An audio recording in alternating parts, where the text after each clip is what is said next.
ಹೋದ ಜನ್ಮದಲ್ಲಿ ಏನು ಪಾಪ ಮಾಡಿದ್ನೋ ಈ ಟ್ರಾಫಿಕ್ ಸಿಗ್ನಲ್ ಆಗಬೇಕಾಯ್ತು. ಬಿಸಿಲು ಮಳೆ ಗಾಳಿ ಇದ್ರೂ ನಿಂತಿರ್ತೀನಿ, ಆದರೂ ಒಬ್ಬರು ಕೂಡ ಸ್ಮೈಲ್ ಮಾಡಿ ನೋಡಲ್ಲ. ನಿಂದು ಪ್ರಾಬ್ಲಮ್ಮು ಏನು ತುಂಬ ದೊಡ್ಡದು ಅಂತ ಅನಿಸಲ್ಲ. ನನ್ನ ಕತೆ ಕೇಳು. ನಾನು ಬಂದ ಕೂಡಲೇ ಖುಷಿಯಿಂದ ಚಪ್ಪಾಳೆ ಹೊಡೆಯೋದು ಬಿಟ್ಟು ಕಿವಿ ತಮಟೆ ಒಡೆದು ಹೋಗೋ ಥರ ಹಾರ್ನ್ ಮಾಡ್ತಾರೆ. ಇದು ಏನಿಲ್ಲ, ನಾನು ಬರ್ತಾ ಇದ್ದಂಗೆ ನಾನು ಯಾವಾಗ ಹೋಗ್ತೀನಿ ಅಂತ ಜನ ನೋಡ್ತಾ ಇರ್ತಾರೆ. ದೂರದಿಂದ ನನಗೆ ಬೈದಿದ್ದು ಇಲ್ಲಿ ತನಕ ಕೇಳಿಸುತ್ತೆ. ಎಲ್ಲೋ ಲೈಟ್, ನೀನು ಏನಾದರೂ ಹೇಳು.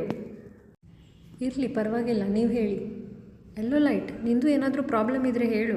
ನನಗೆ ನಿಮ್ಮ ಥರ ಎಲ್ಲಿ ಪ್ರಾಬ್ಲಮ್ ಇರುತ್ತೆ? ನಾನು ಯಾರಿಗೂ ಕಾಣೋದೇ ಇಲ್ಲ. ನಾನು ಮನೆಯಲ್ಲಿರೋ ಮಿಡ್ಲ್ ಚೈಲ್ಡ್ ಥರ ಎಲ್ಲರೂ ಮರೀತಾರೆ.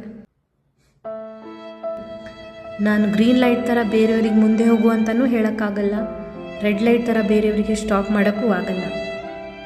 ನಿಜ ಹೇಳಬೇಕು ಅಂದರೆ ನನ್ನ ಅಸ್ತಿತ್ವನೇ ಇಲ್ಲ. ನಾನು ಹೇಳ್ತಾ ಇರ್ತೀನಿ ಗೋ ಸ್ಲೋ ಅಂತ, ಆದರೂ ಅವರು ನನಗೆ ಇಗ್ನೋರ್ ಮಾಡಿ ಸ್ಪೀಡಾಗಿ ಹೋಗ್ಬಿಡ್ತಾರೆ.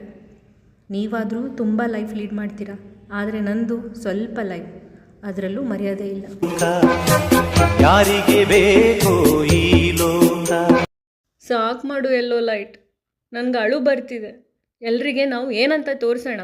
ನಾವು ರೂಲ್ಸು ಸಲಹೆ ಅಲ್ಲ, ಬೇಕಾದರೆ ಫಾಲೋ ಮಾಡಿ ಇಲ್ಲಾಂದರೆ ಬಿಟ್ಬಿಡಿ ಅನ್ನೋಕ್ಕೆ.